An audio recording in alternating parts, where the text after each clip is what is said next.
নমস্কার আমার সকল প্রিয় ছাত্রছাত্রী। আমি আজকে তোমাদেরকে কিছু বিষয় নিয়ে বলবো। বিশেষ করে এটা ক্লাস এইটের জন্য, যে ক্লাস এইটের কিন্তু বিভিন্ন ট্যালেন্ট সার্চ পরীক্ষা হচ্ছে বিভিন্ন বিষয়ে, বিশেষ করে জিওগ্রাফির বিষয়টাকে আমি তুলে ধরবো। আমি তোমরা যেসব ট্যালেন্ট সার্চ পরীক্ষা দিচ্ছ বিভিন্ন বিষয়ের উপর, তার মধ্যে জিওগ্রাফি থেকে যা যা থাকবে আমি ক্লাস এইটের যে তোমাদের বই রয়েছে তার উপর বেস করেই আমি কিছু শর্ট কোশ্চেন তোমাদেরকে বলবো। তোমরা এই শর্ট কোশ্চেনগুলো যদি দেখো তোমরা অনেকটাই উপকৃত হবে, এবং সেই সঙ্গে তোমরা তোমাদের বইটাও আরেকবার দেখবে, এবং তার সঙ্গে এই শর্ট কোশ্চেনগুলো যদি তোমরা দেখো তোমরা অনেক উপকৃত হবে এবং অনেক কিছু তোমরা জানতে পারবে।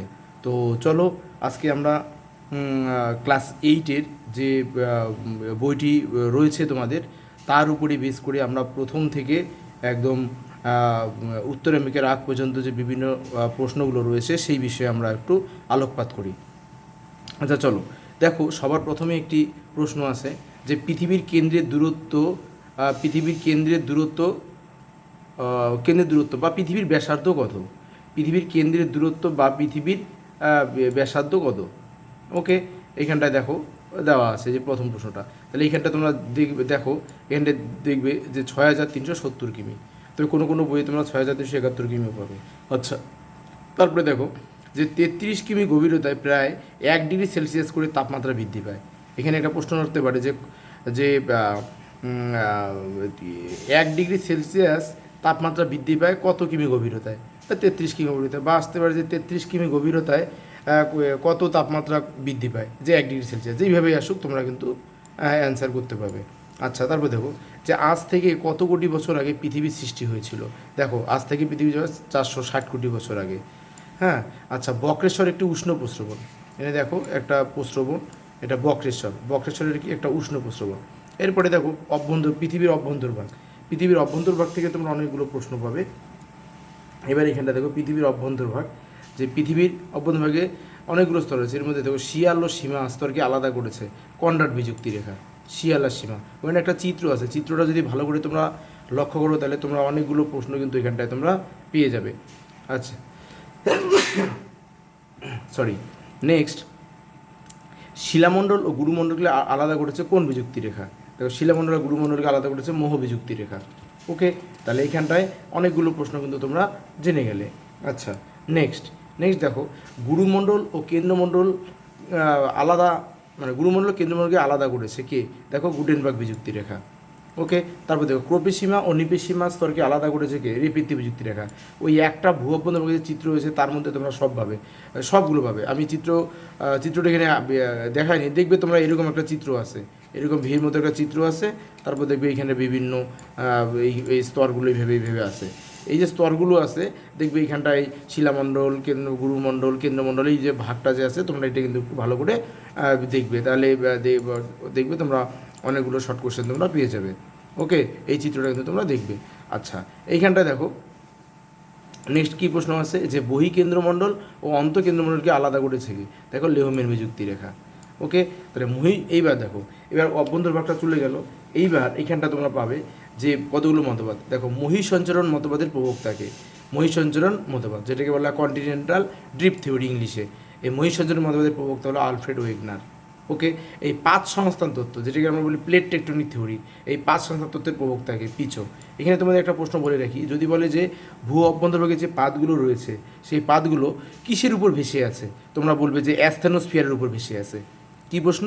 অ্যাস্থেনোস্ফিয়ারের উপর। দেখো আমি যেই প্রশ্নগুলো বলছি সেগুলো তো তোমরা দেখবেই, তার সঙ্গে আমি দেখবে কিছু প্রশ্ন আমি বলবো যেটা হয়তো এখানে লেখা নেই, কিন্তু সেই প্রশ্নগুলো কিন্তু তোমরা একটু শুনবে, দেখবে তোমরা অনেক তোমরা উপকৃত হবে এবং অনেক কিছু জানতে পারবে। আচ্ছা, নেক্সট দেখো এখানে দেখো তো শিলার উপরে কতগুলো প্রশ্ন আছে। ওকে, এখানে দেখো যে ব্যাসল্ট ও গ্রানাইট কোন শিলার উদাহরণ? দেখো ব্যাসল্ট আর গ্রানাইট হলো আগ্নেয় শিলার উদাহরণ। আচ্ছা, এখানে দেখো গ্রানাইট শিলা রূপান্তরিত হয়ে কোন শিলা তৈরি করে? দেখো নিস। গ্রানাইট শিলা রূপান্তরিত হয়ে কি? নিস। ব্যাসল্ট শিলা রূপান্তরিত হয়ে কি? দেখো অ্যাম্ফিবোলাইট। ব্যাসল্ট শিলা রূপান্তরিত হয়ে কি? অ্যাম্ফিবোলাইট। বেলেপাত রূপান্তরিত হয়ে কি? বেলেপাত রূপান্তরিত হয়ে কোয়ার্টজাইট। তাহলে এগুলো প্রশ্নগুলো কিন্তু তোমরা সব একটু দেখে রাখবে একবার করে। আচ্ছা, নেক্সট চলো, এবার দেখো এবার ভূমধ্যরেখায় কতগুলো তরঙ্গ আছে, তরঙ্গগুলো নিয়ে একটু তোমাদেরকে বলি। আচ্ছা দেখো, সব থেকে ধ্বংসাত্মক তরঙ্গ কোনটা? এল তরঙ্গ। সব থেকে ধ্বংসাত্মক এল তরঙ্গ, মানে একদম ভূপৃষ্ঠের উপরিভাগে যেটা সেটা এল তরঙ্গ ধ্বংসাত্মক, আমরা যেটা ফিল করি সেটা এল তরঙ্গ। আচ্ছা, ভূমিকম্প তরঙ্গের গতিবিধি মাপা হয় কি? সিসমোগ্রাফ যন্ত্রের সাহায্যে। ভূমিকম্প তরঙ্গের গতিবিধি মাপা হয় কোনটা? সিসমোগ্রাফ যন্ত্রের সাহায্যে ভূমিকম্প তরঙ্গের গতিবিধি। আর ভূমিকম্পের তীব্রতা মাপা হয় কি? দেখো রিক্টার স্কেলের মাধ্যমে। এই দুইটা প্রশ্ন একটু দেখবে, একটা ভূমিকম্পের গতিবিধি মাপা হয় সিসমোগ্রাফ, আবার তীব্রতা মাপা হয় কিন্তু রিক্টার স্কেলের মাধ্যমে। হ্যাঁ, আচ্ছা, সব থেকে বেশি, নেক্সট প্রশ্ন, সব থেকে বেশি আগ্নেয়গিরি আছে কোন মহাসাগরে? সব থেকে বেশি আগ্নেয়গিরি আছে প্রশান্ত মহাসাগরে। ওকে, আর সব থেকে ভয়ঙ্কর ভূমিকম্প কত সনে কত তারিখে হয়? সব থেকে ভয়ঙ্কর ভূমিকম্প এখন পর্যন্ত সেটা 2004 সালে 26শে ডিসেম্বর। রিক্টার স্কেলের মাত্রা ছিল 8.9 রিক্টার। হ্যাঁ, 8.9। তাহলে সব থেকে ভয়ঙ্কর ভূমিকম্প হলো 2004 সালের 26শে ডিসেম্বর হয়েছিল এটা। আচ্ছা, জীবাশ্ম কোন শিলায় দেখা যায়? পাললিক শিলায়। ওকে, জীবাশ্ম কোন শিলায় দেখা যায়? পাললিক শিলায় জীবাশ্ম দেখা যায়। আচ্ছা, এবার তোমাদের এখানে একটা প্রশ্ন তোমাদের একটু বলে দিই। এই যে এখানটা দেখো, এই যে মহিষঞ্জর মতবাদ আছে না, আলফ্রেড ওয়েগনার, এখানে একটা বলি। এই মহিষঞ্জরের মতবাদ প্রমাণের জন্য আছে কতগুলো, দেখবো জিগস অফ হিটের সাহায্যে প্রমাণ করা যায়, জিগস অফ হিট। হ্যাঁ, আচ্ছা, ওটা এবার নিচে দেখো, ওটা পাত সংস্থান্তরের প্রবক্তা। দেখো পাতগুলো না তিনভাবে চলে। অনেক সময় পাতের চলন দিতে পারে যে কী কী পদ্ধতিতে পাতগুলো চলে। পাত না তিনভাবে চলে, পাতের চলনগুলো কি হয়? যখন দুটি পাত, মনে করো এই একটা পাত, মনে করো এইটা একটা পাত, আবার মনে করো এই একটা পাত। ওকে, দেখো দুটি পাত তীর দিয়ে দেখিয়ে দিলাম। দুটি পাত যখন পরস্পরের দিকে এগিয়ে আসবে তখন তাকে বলে অভিসারী পাত সীমানা। মানে পাত সীমানা তিন প্রকার, এটা অভিসারী পাত সীমানা। আবার যখন দুটি পাত দুই দিকে চলে যাবে, যখন দুই দিকে চলে যাবে, দেখো তীর দেবে দুইটা দুই দিকে দিলাম, যখন দুটি পাত দুই দিকে চলে যাবে তখন তাকে বলে অপসারী পাত সীমানা। আর যখন দুটি পাত পরস্পরকে পাশ কাটিয়ে চলে যাবে, মানে কেউ কাউকে দেখবে না, পাশ কাটিয়ে চলে যাবে। ওকে, এইরকম পাত যখন হবে তখন তাকে নিরপেক্ষ পাত সীমানা। যদি বলে একটা নিরপেক্ষ পাত সীমানা উদাহরণ দাও, মনে রাখবে সান আন্দ্রিচ চ্যুতি। সান আন্দ্রিচ চ্যুতি এরকম একটা সীমানার উদাহরণ কিন্তু। ওকে, যেটা নিরপেক্ষ সীমানার উদাহরণ। কি বললাম? একটা নিরপেক্ষ পাত সীমানার উদাহরণ কি? সান আন্দ্রিচ চ্যুতি। তাহলে পাত সীমানা যেটা পেয়ে যে পাত সংক্রান্ত তত্ত্ব, পাত সংক্রান্ত তত্ত্বে পাত সীমানা কয় প্রকার? তিন প্রকার, 1, 2, 3। যখন দুটি পাত পরস্পরের কাছাকাছি আসে তখন সেটা হলো অভিসারী পাত সীমানা। আর যখন দুটি পাত পরস্পর থেকে দূরে সরে যায় তখন তাদের অপসারী পাত সীমানা বা প্রতিসারী পাত সীমানা। আর যখন দুটি পাত পরস্পরকে পাশ কাটিয়ে চলে যায় তখন তাদের নিরপেক্ষ পাত সীমানা। একটি নিরপেক্ষ পাত সীমানার উদাহরণ সান আন্দ্রিস চ্যুতির যে সীমানা সেটা। ওকে, এটা একটু তোমাদেরকে বলে রাখলাম। আচ্ছা, এখানে জীবাশ্ম দেখা যায় কোন শিলায়? পাললিক শিলায়। নেক্সট এখানটা দেখো, আচ্ছা এখানে না অনেকগুলো আগ্নেয়গিরি আছে, তোমরা একটু উদাহরণসহ জেনে রাখবে। দেখো ইতালি, ইউরোপের একটা দেশ ইতালিতে ভেসুভিয়াস আছে। যদি বলে ভেসুভিয়াস আগ্নেয়গিরি, এটা একটা অবিরাম আগ্নেয়গিরি। হ্যাঁ, আগ্নেয়গিরি আবার তিন প্রকার। ওকে, একটা হলো জীবন্ত আগ্নেয়গিরি, যেটা অবিরাম আর সবিরাম। জীবন্ত আগ্নেয়গিরি, সুপ্ত আগ্নেয়গিরি, মৃত আগ্নেয়গিরি। জীবন্ত আগ্নেয়গিরি দুই প্রকার, অবিরাম আর সবিরাম। এখানে দেখো ইতালির ভেসুভিয়াস একটা কি অবিরাম আগ্নেয়গিরি। আর এখানে দেখো স্ট্রম্বোলি কি? স্ট্রম্বোলি একটা সবিরাম আগ্নেয়গিরি উদাহরণ। আর এখানটা দেখো মৌনা লোয়া কোথায়? হাওয়াই দ্বীপপুঞ্জ বলে একটা আছে, প্রশান্ত মহাসাগরে অবস্থিত হাওয়াই দ্বীপপুঞ্জ। ওকে, ওশিয়ানিয়া মহাদেশে এই হাওয়াই দ্বীপপুঞ্জ, এটা হলো প্রশান্ত মহাসাগরে হাওয়াই দ্বীপের মৌনা লোয়া কিন্তু হাওয়াই দ্বীপপুঞ্জে। আচ্ছা, আর ভারতে দুটো কিন্তু আগ্নেয়গিরি আছে, একটা হলো ব্যারেন আর একটা হলো নারকন্ডাম। আচ্ছা, ফুজিয়ামা কোথায়? দেখো ফুজিয়ামা হলো কিন্তু জাপানে হলো ফুজিয়ামা। আর ইন্দোনেশিয়ায় দেখো, ইন্দোনেশিয়া আছে ক্রাকাতুয়া, এটা সুপ্ত আগ্নেয়গিরি কিন্তু। তাহলে এটা কোথায় আছে? ইন্দোনেশিয়ার। মায়ানমারে দেখো একটা মৃত আগ্নেয়গিরি আছে, মায়ানমারের মৃত আগ্নেয়গিরির নাম কি? পোপো হলো মায়ানমারের একটা মৃত আগ্নেয়গিরি। আর সবথেকে দ্রুতগামী তরঙ্গ দেখো, সবথেকে দ্রুতগামী তরঙ্গ হলো পি তরঙ্গ। দেখো তরঙ্গ কিন্তু তিন প্রকার। কি কি? পি তরঙ্গ, এস তরঙ্গ, আরেকটা হলো এল তরঙ্গ। এই তিনটা তরঙ্গ PSL। ওকে, এখানে আমি তোমাদের একটু বলে নিই। পি তরঙ্গ হলো কি? সব থেকে দ্রুতগামী তরঙ্গ পি। আর তারপরে হলো এস, আর এল হলো ভূপৃষ্ঠের উপরিভাগে চলে, এর জন্য একে পৃষ্ঠ তরঙ্গ বলে। ওকে, তাহলে পি তরঙ্গ হলো কি? পি তরঙ্গ হলো সব থেকে দ্রুতগামী, তারপরে হলো কি এস, আর এল হলো সবার উপরে ভূপৃষ্ঠে। এইবার দেখো পি তরঙ্গ কঠিন, তরল, গ্যাসীয় তিন মাধ্যম দিয়ে যেতে পারে, ভালো করে মনে রাখবে।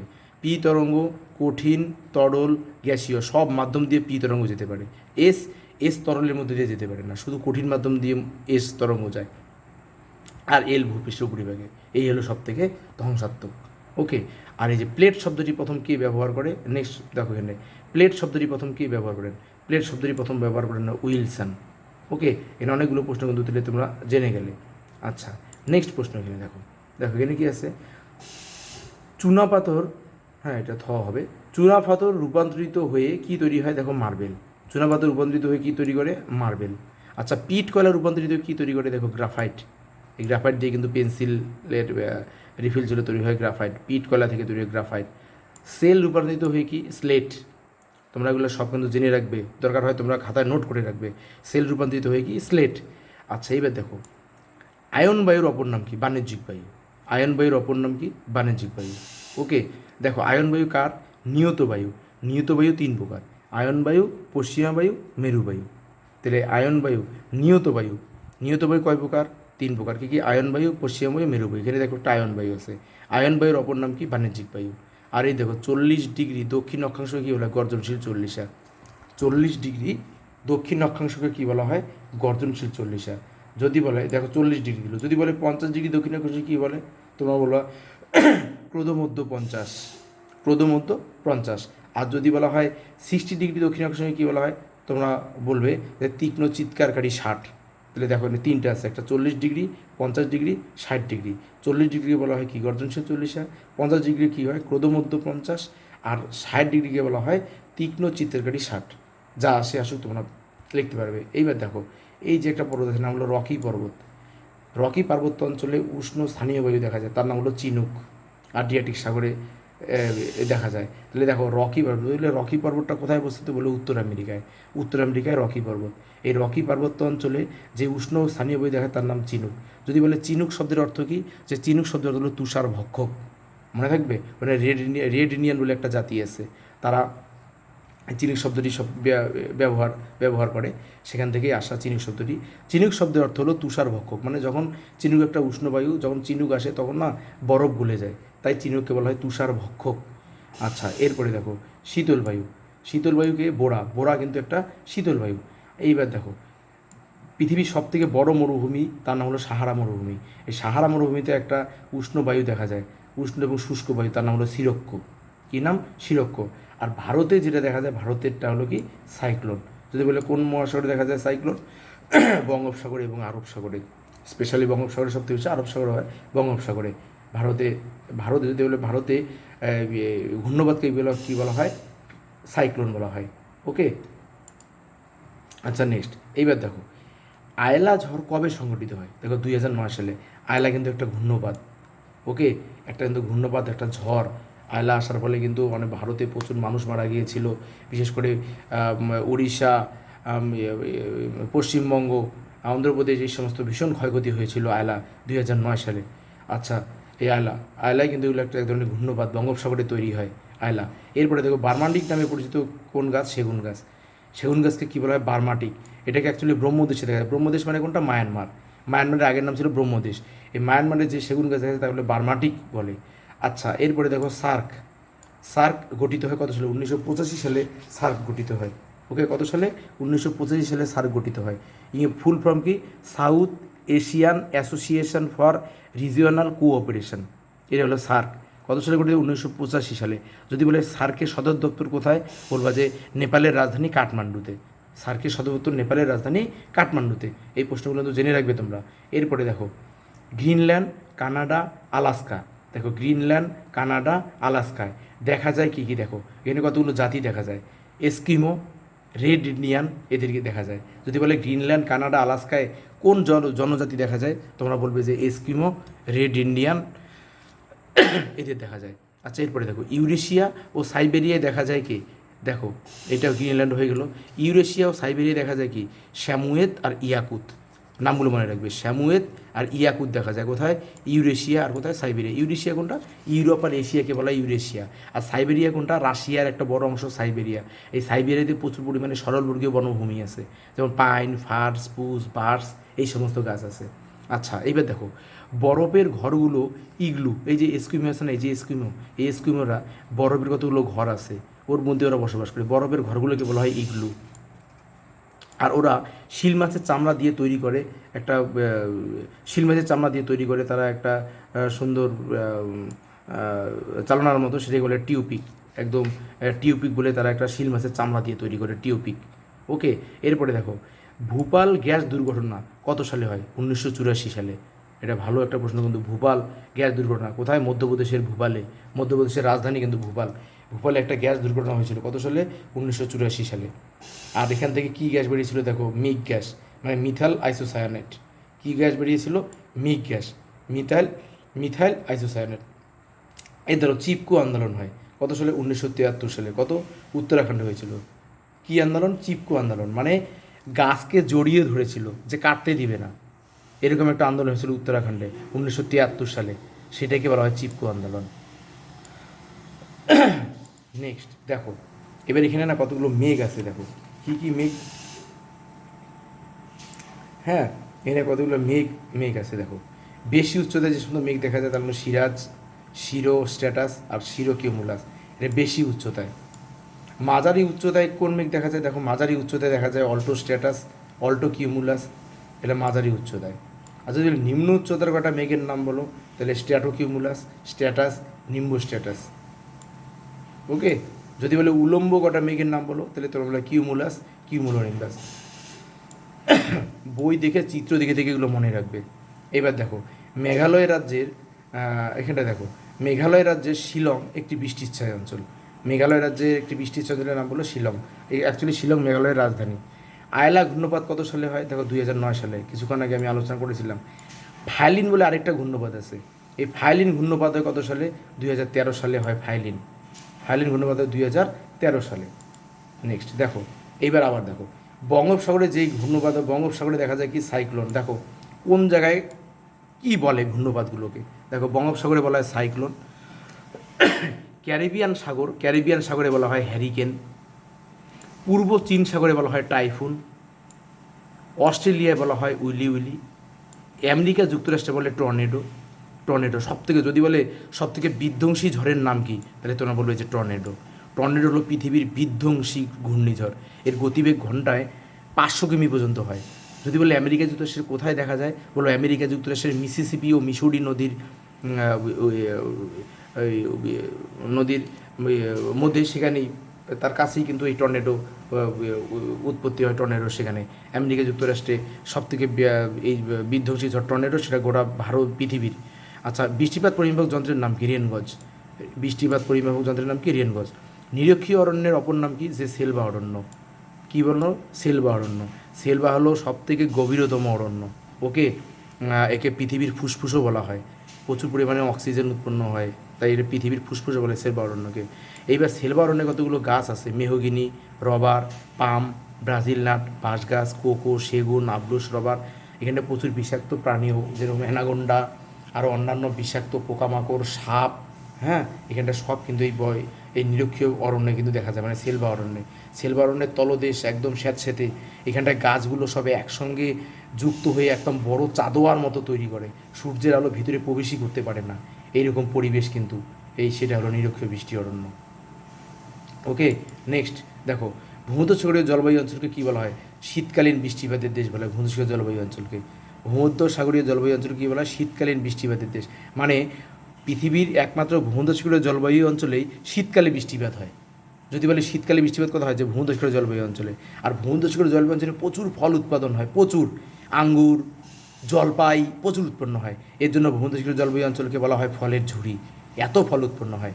আর ক্যালিফোর্নিয়া, এটা আমেরিকা যুক্তরাষ্ট্রের, ক্যালিফোর্নিয়ায় হলিউড একটা জায়গা আছে, ক্যালিফোর্নিয়ার হলিউডে পৃথিবীর শ্রেষ্ঠ চলচ্চিত্র শিল্প কেন্দ্র গড়ে উঠেছে। চলচ্চিত্র মানে সিনেমা, সেটা ক্যালিফোর্নিয়ার হলিউডে আমেরিকা যুক্তরাষ্ট্রের। এইবার দেখো সাইবেরিয়া মানে রাশিয়ার, এই সাইবেরিয়ার ভারখয়ানক্স উত্তর গোলার্ধের শীতলতম স্থান। তাহলে যদি বলে উত্তর গোলার্ধের সবথেকে শীতলতম স্থানের নাম কি? ভারখয়ানক্স। তাপমাত্রা কত? তাপমাত্রা দেখো -15.6 ডিগ্রি সেন্টিগ্রেড। ওকে, আর দেখো নরওয়ের হ্যামারফেস্ট বন্দর একটি গভীর রাতে আকাশে সূর্য দেখা যায়। কোথায়? নরওয়ে একটা দেশ আছে, নরওয়ের রাজধানী অসলো। এই নরওয়ের হ্যামারফেস্ট একটা বন্দর আছে, নরওয়ের হ্যামারফেস্ট বন্দরে গভীর রাতে আকাশে সূর্য দেখা যায়, তাই এই অঞ্চলকে বলা হয় নিশীথ সূর্যের দেশ, এটা মনে রাখবে। ওকে।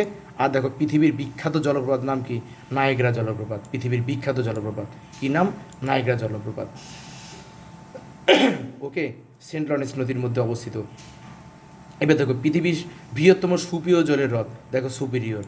এখানে না 5টা হ্রদ আছে আমেরিকা যুক্তরাষ্ট্রের, হ্যাঁ, সুপিরিয়র, মিশিগান, ইরি, অন্টারিও আর হুরন। কী কী বললাম? সুপিরিয়র, মিশিগান, ইরি, অন্টারিও আর হুরন, এরা সেন্ট লরেন্স নদীতে এসে মিলিত হয়েছে। পৃথিবীর বৃহত্তম সুপেয় জলের হ্রদের নাম কি? সুপিরিয়র। আর 1501 সালে, এটা মনে রাখবে, 1501 খ্রিস্টাব্দে আমেরিগো ভেসুপুচি এই উত্তর আমেরিকা মহাদেশটা আবিষ্কার করেন, মানে আমেরিকা মহাদেশে আবিষ্কার করেন কে? আমেরিগো ভেসুপুচি। কত সালে? 1501 সালে। উত্তর আমেরিকা আর দক্ষিণ আমেরিকাকে আলাদা করেছে কোন খাল? যদি বলে উত্তর আমেরিকা এবং দক্ষিণ আমেরিকাকে আলাদা করেছে পানামা খাল। কী খাল? পানামা খাল। আর কত সালে পানামা যোজকটা কাটা হয়, মানে পানামা খাল কত সালে কাটা হয়? দেখো 1914 সালে পানামা খাল কাটা হয়। আচ্ছা, উত্তর আমেরিকার প্রধান নদীর নাম কি? দেখো মিসিসিপি, মিসৌরি, এটা উত্তর আমেরিকার প্রধান নদী। উত্তর আমেরিকার সর্বোচ্চ শৃঙ্গের নাম ম্যাককিনলে। ওকে। আর উত্তর আমেরিকার মোট 23টি দেশ আছে। কয়টা? 23টি দেশ আছে। ম্যাপটা দেখে দেখে তোমরা 23টা দেশের নামও তোমরা দেখে নিতে পারো। আর এইখানটায় অবস্থিত একটা কি? গ্র্যান্ড ক্যানিয়ন, কলোরাডো নদীর গ্র্যান্ড ক্যানিয়ন, সেটা কিন্তু আমেরিকা যুক্তরাষ্ট্রে অবস্থিত। কলোরাডো নদীর গ্র্যান্ড ক্যানিয়ন সব থেকে পৃথিবীর বড় ক্যানিয়ন। কোন নদীর? কলোরাডো নদীর গ্র্যান্ড ক্যানিয়ন। আচ্ছা, এখানটায় উত্তর আমেরিকাতে না একটা তৃণভূমি অঞ্চল দেখা যায়, নাতিশীতোষ্ণ তৃণভূমি। কোথায়? উত্তর আমেরিকায় একটা নাতিশীতোষ্ণ তৃণভূমি দেখা যায়, সেটার নাম হলো পেরি। ওকে। পেরি কী বলা হয়? পেরি একটা নাতিশীতোষ্ণ তৃণভূমি। কোথায় দেখা যায়? এই উত্তর আমেরিকায় দেখা যায়। ওকে, আমেরিকা যুক্তরাষ্ট্রে। এই পেরি অঞ্চলে পৃথিবীর সব থেকে বেশি গম উৎপন্ন হয়, তাই একে পৃথিবীর রুটির ঝুড়ি বলা হয় পেরি অঞ্চলকে। আর আমেরিকা যদি একটা ডাকোটা রাজ্যে আমেরিকার সর্বাধিক গম উৎপন্ন হয়, এটা কিন্তু পেরি অঞ্চলেই। পেরি অঞ্চলের মধ্যে অবস্থিত ডাকোটা, এখানে আমেরিকার সর্বাধিক গম উৎপন্ন হয়। আচ্ছা, এবার দেখো আমেরিকা যুক্তরাষ্ট্রের যে 5টা হ্রদ, যেটা আমি বললাম 5টা হ্রদ, যে 5টা হ্রদের নাম কী কী? মিশিগান, ইরি, অন্টারিও, হুরন। এই 5টা হ্রদকে যুক্ত করেছে কি বলো তো? সেন্ট লরেন্স নদী। যদি বলে আমেরিকা যুক্তরাষ্ট্রের 5টি হ্রদকে যুক্ত করেছে কোন নদী? তোমরা বলবে যে সেন্ট লরেন্স নদী। আর এই নদীতেই পৃথিবীর সব থেকে সুন্দরতম বিখ্যাত জলপ্রপাত, সেটা হলো নায়াগ্রা জলপ্রপাত অবস্থান করছে, নায়াগ্রা। ওকে। যদি বলে নায়াগ্রা জলপ্রপাত কোন নদীতে? বলবে সেন্ট লরেন্স নদীতে। ওকে। এখানে দেখো ইরি আর অন্টারিও হ্রদের মাঝে নায়াগ্রা জলপ্রপাতটি সৃষ্টি হয়েছে। যদি বলে নায়াগ্রা জলপ্রপাত কোথায় সৃষ্টি হয়েছে? তোমরা বলে ইরি আর অন্টারিও। এই ইরি আর অন্টারিও হ্রদের মাঝে নায়াগ্রা জলপ্রপাতটি সৃষ্টি হয়েছে বা এখানেই অবস্থান করেছে। এইবার দেখো আমেরিকা যুক্তরাষ্ট্রের বৃহত্তম আকরিক লোহার খনির নাম কি? মেসাবি। ওকে। আমেরিকা যুক্তরাষ্ট্রের বৃহত্তম আকরিক লৌহ খনির নাম কি? মেসাবি। ওকে। আর আমেরিকা যুক্তরাষ্ট্রে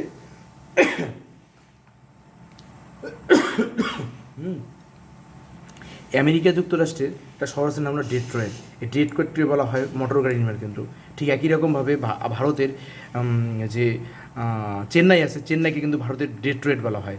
মানে ডেট্রয়েটে সবথেকে বেশি পৃথিবীর মোটর গাড়ি নির্মাণ হয়, এটা কিন্তু আমেরিকা যুক্তরাষ্ট্রের। তাই চেন্নাইতে এরকম প্রচুর উৎপন্ন হয়, এর জন্য চেন্নাইকে কিন্তু ভারতের ডেট্রয়েট বলে। আর পৃথিবীর যেটা ডেট্রয়েট, সেটা কিন্তু আমেরিকা যুক্তরাষ্ট্রে। কী উৎপন্ন হয়? মোটর গাড়ি। পৃথিবীর কসাইখানা কাকে বলা হয়? শিকাগো শহরকে বলা হয় পৃথিবীর কসাইখানা। ওকে। এটা পৃথিবীর কসাইখানাকে শিকাগো শহরকে। শিকাগো শহর বিখ্যাত, তোমরা তোমরা এটা জানবে যে 1893 খ্রিস্টাব্দে স্বামী বিবেকানন্দ এখানটা বিশ্ব যে ধর্মীয় সভা হয়েছিল, সেখানটায় তিনি ভাষণ দিয়েছিলেন 1893 সালে। এটা বিখ্যাত কিন্তু সেই শিকাগো শহর। সেই শিকাগো শহরকে বলা হয় পৃথিবীর কসাইখানা। প্রচুর পরিমাণে মাংস উৎপাদন হয় এখানে। আর পৃথিবীর শ্রেষ্ঠ ময়দা উৎপাদন কেন্দ্রের নাম কি? পৃথিবীর শ্রেষ্ঠ ময়দা উৎপাদন কেন্দ্রের নাম হলো কি? বাফেলো। ওকে। এটা আমেরিকা যুক্তরাষ্ট্রের বাফেলো। আচ্ছা, পৃথিবীর রাবার রাজধানী কি? পৃথিবীর রাবার রাজধানীর নাম হলো অ্যাক্রন। পৃথিবীর রাবার রাজধানীর নাম কি? অ্যাক্রন। এটা মনে রাখবে, পৃথিবীর রাবার রাজধানীর নাম কি? অ্যাক্রন। ওকে। আচ্ছা, তোমাদের আরেকটা কয়েকটা জিনিস আমি তোমাদের একটু বলি। এখানটায় দেখো এই ধ্বংসাত্মক তরঙ্গ, এখানটায়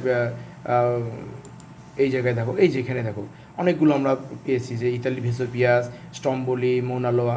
তোমাদের একটা জিনিস বলে রাখি, না কয়েকটা না আগ্নেয় লাভা স্রোত আছে। ওকে। আগ্নেয় লাভা স্রোত, এগুলো আগ্নেয় পর্বত থেকে বের হয়। এরকম লাভা স্রোত আছে দুটো, একটার নাম হলো আ আ, আরেকটার নাম হলো পা হো হো। মনে রাখবে, যদি বলে যে আ পা হো হো কার সঙ্গে যুক্ত, তোমরা বলবে যে আগ্নেয়গিরির সঙ্গে। যে সমস্ত আগ্নেয়গিরি আছে, এই আগ্নেয়গিরি থেকে এক ধরনের লাভা যখন বের হয় ম্যাগমাগুলো, সেই ম্যাগমাগুলো হাওয়াই দ্বীপপুঞ্জের, এগুলো একটা ভাষা, সেখানে একে কী বলা হয় আ, মানে কি সরেয়া, হ্যাঁ সরেয়া, মানে এরকম আ আ, এরকম আ আ বলে হাওয়াই দ্বীপপুঞ্জে এরকম একটা লাভা নির্গত হয়, একে হাওয়াই দ্বীপপুঞ্জে কী বলে আ আ। ওকে, সেই একই রকমভাবে হাওয়াই দ্বীপপুঞ্জে কতগুলো পাতলা এরকম লাভা বের হয়, ওগুলো হাওয়াই দ্বীপপুঞ্জের ভাষাগুলো হয় পা হো হো। তাহলে যদি বলে যে পা হো হো আর আ আ কি, বলবা যে এগুলো এক ধরনের লাভা, এরা নির্গত হয় আগ্নেয়গিরি থেকে, হাওয়াই দ্বীপপুঞ্জের ভাষায় এদেরকে বলা হয় পা হো হো আর আ আ। মনে রাখবে, ওকে। নামগুলো একটু অন্যরকম। যদি বলে সবথেকে বেশি আগ্নেয়গিরি কোন মহাসাগরে আছে, তাহলে তোমরা বলবে যে পৃথিবীর সবথেকে বেশি আগ্নেয়গিরি আছে প্রশান্ত মহাসাগরে। কোন মহাসাগরে? প্রশান্ত মহাসাগরে। পৃথিবীর সবথেকে বেশি আগ্নেয়গিরি আছে কোথায়? প্রশান্ত মহাসাগরে। ওকে। আর তোমরা মনে রাখবে বৃষ্টিপাত কিন্তু 3 প্রকার। কয় প্রকার বৃষ্টিপাত? বৃষ্টিপাত কিন্তু 3 প্রকার। কী কী? পরিচালন বৃষ্টিপাত, শৈলক্ষেপ বৃষ্টিপাত, আর একটা হলো ঘূর্ণবাদজনিত বৃষ্টিপাত। এই বৃষ্টিপাত কিন্তু 3 প্রকার। বৃষ্টিচ্ছয় অঞ্চলের তোমরা নাম শুনেছো, একটার নাম আমি বললাম শিলং, আর এরকম কিন্তু আরেকটা বৃষ্টিচ্ছয় অঞ্চল আছে, সেটার নাম হলো কিন্তু পশ্চিমঘাট পর্বতের পশ্চিম ঢাল। ওইটা যদি বলে এমন একটা বৃষ্টিপাতের নাম বলো যেটা পাহাড়ে বা পর্বতে ধাক্কা খেয়ে সংগঠিত হয়, তাহলে তোমরা বলবে শৈলক্ষেপ বৃষ্টিপাত। শৈলক্ষেপ বৃষ্টিপাত কিন্তু পর্বতে ধাক্কা লেগে সংগঠিত হয়। ওকে, এটা কিন্তু তোমরা মনে রাখবে কিন্তু। তো এইরকম ধরনের কিন্তু প্রচুর প্রশ্ন কিন্তু তোমাদের আসতে পারে। তোমরা কিন্তু প্রশ্নগুলোকে কিন্তু সুন্দরভাবে কিন্তু তোমরা রপ্ত করবে, এবং তোমরা কিন্তু ভালো করে কিন্তু তোমরা এগুলোকে মনে রাখবে। যদি তোমরা বারবার প্রশ্নগুলোকে একবার দেখো, বইও যদি একবার তোমরা বইটাকেও একবার ফলো করবে, দেখবে তোমরা সবগুলো প্রশ্নের অ্যান্সার কিন্তু তোমরা দিতে পারবে। যদি বলে যে ভারতে কোন বায়ুর প্রভাবে বৃষ্টিপাত সংঘটিত হয়, তাই তোমরা বলা যে ভারতে বৃষ্টিপাত হয় মৌসুমী বায়ুর জন্য। ভারতে বৃষ্টিপাত হয় কোন বায়ুর জন্য? মৌসুমী বায়ুর জন্য। যদি বলে যে মৌসুমী বায়ু ভারতে আসার সঙ্গে সঙ্গে, ভালো করে শোনো, যে মৌসুমী বায়ু ভারতে আসার সঙ্গে সঙ্গে কোন মাসে আসে? জুন মাসে, জুন জুলাই মাসে আসে। কিন্তু যে মৌসুমী বায়ু জুন জুলাই মাসে যখন ভারতে প্রবেশ করে, তখন হঠাৎ করে যে বৃষ্টিপাত নেমে আসে, তাকে কি বলা হয়? তোমরা বলো যে মৌসুমী বিস্ফোরণ। মানে মৌসুমী বায়ুর আগমনের সঙ্গে সঙ্গে ভারতে হঠাৎ করে যে বৃষ্টিপাত নেমে আসে, তাকে বলা হয় মৌসুমী বিস্ফোরণ। এটা কিন্তু মনে রাখবে, কি বলা হয়? মৌসুমী বিস্ফোরণ। আচ্ছা, ভারতে কোন মাসে বৃষ্টিপাত হয়? যে জুন আর জুলাই মাসে কিন্তু ভারতে সবথেকে বেশি বৃষ্টিপাত হয়। ওকে। আর যদি বলে যে রয়্যাল বেঙ্গল টাইগার কোথায় দেখা যায়, তাহলে তোমরা বলো কিন্তু সুন্দরবনে। সুন্দরবনে কিন্তু পশ্চিমবঙ্গের সুন্দরবন অঞ্চলে রয়্যাল বেঙ্গল টাইগার দেখা যায়। যদি বলে সুন্দরবন অঞ্চলের কয়েকটা বৃক্ষের নাম বলো, তাহলে তোমরা কিন্তু বলবে যে গোলপাতা, হেতাল, সুন্দরী, গেও, গড়ান, এগুলো কিন্তু সব হলো কী বলো তো? এগুলো কিন্তু সুন্দরবন অঞ্চলে, মানে ম্যানগ্রোভ অরণ্য। এরা সবাই কী অরণ্য? এরা সব কিন্তু ম্যানগ্রোভ অরণ্য। তাই এই প্রশ্নগুলো কিন্তু তোমরা একদম সুন্দরভাবে কিন্তু তোমরা সবগুলো মনে রাখবে কিন্তু। এই প্রশ্নগুলো কিন্তু খুবই দরকার আছে কিন্তু। ওকে, যে ভূমধ্যসাগরীয় জলবায়ু অঞ্চল অ্যাকচুয়ালি ইউরোপ মহাদেশের কাছেই কিন্তু অবস্থিত। আর তোমরা জানো উত্তর আমেরিকা এখানটা কতগুলো, যদি বলে যে আচ্ছা উত্তর মেরু অঞ্চলে কতগুলো কুকুরে টানা গাড়ি আছে, যেগুলো কুকুর টেনে নিয়ে যায়, ওগুলো কী গাড়ি বলা হয়? স্লেজ গাড়ি। কী গাড়ি বলা হয়? স্লেজ গাড়ি। মানে ওই যে এস্কিমোরা চালায় এরকম গাড়িগুলো কী বলা হয়? ওগুলোকে স্লেজ গাড়ি বলা হয়। টিউপিক, ছোটো একদম ঘরের মতো চামড়া দিয়ে ঢেকে রেখে হলো টিউপিক। আর স্লেজ গাড়ি কি? কুকুরে টানা যে গাড়িগুলো আছে সেগুলো হলো স্লেজ গাড়ি। সেটা ওইখানটায় কিন্তু দেখা যায়।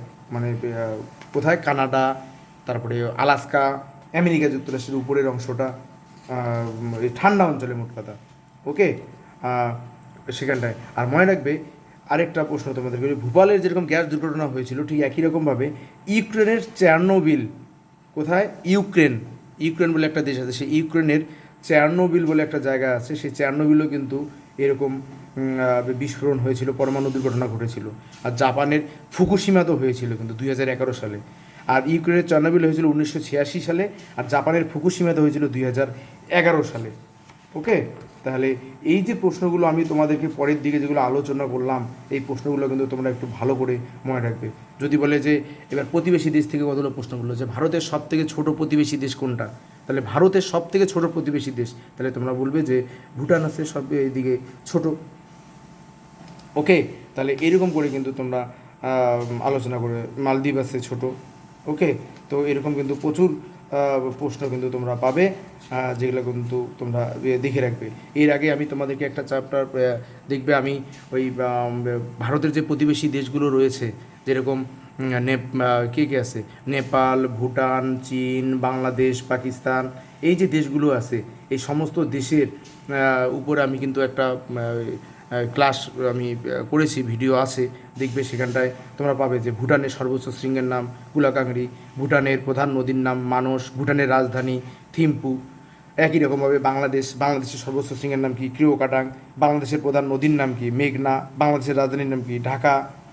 একই রকমভাবে নেপালের সর্বোচ্চ শৃঙ্গের নাম কি মাউন্ট এভারেস্ট, নেপালের প্রধান নদীর নাম কি কালীগণ্ডক, নেপালের রাজধানীর নাম কি কাঠমান্ডু। এই মাউন্ট এভারেস্টকে নেপালি ভাষায় বা নেপালিরা মাউন্ট এভারেস্টকে কী ডাকে, সাগর মাতা।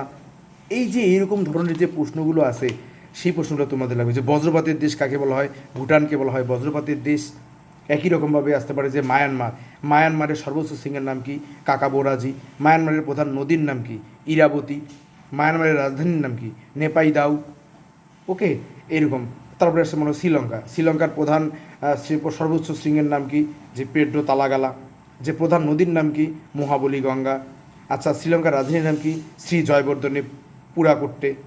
ওকে, তারপরে মনে করো সে পাকিস্তানের সর্বোচ্চ শৃঙ্গের নাম কি তিরিচিমির, পাকিস্তানের প্রধান নদীর নাম কি সিন্ধু। এই যে প্রশ্নগুলো আমি তোমাদেরকে বললাম, এই ধরনের প্রশ্নগুলো কিন্তু তোমরা ভালো করে একটু রপ্ত করবে, এবং দেখবে তোমরা তোমাদের যে ট্যালেন্ট সার্চ পরীক্ষা তোমরা দিবে, দেখবে তোমাদের খুব ভালো হবে, এবং আশা করি অনেক প্রশ্নের অ্যান্সার তোমরা পাবে। তো ভূগোল থেকে এইভাবেই তোমরা পড়াশোনা করো। আমি নেক্সট আরও ক্লাসে আমি তোমাদেরকে উত্তর আমেরিকা, ওশিয়ানিয়া, এই মহাদেশগুলো নিয়ে আমি প্রশ্ন তৈরি করে তোমাদের সামনে আবার উপস্থাপন করব। তোমরা এই প্রশ্নগুলো ভালো করে দেখো। ধন্যবাদ।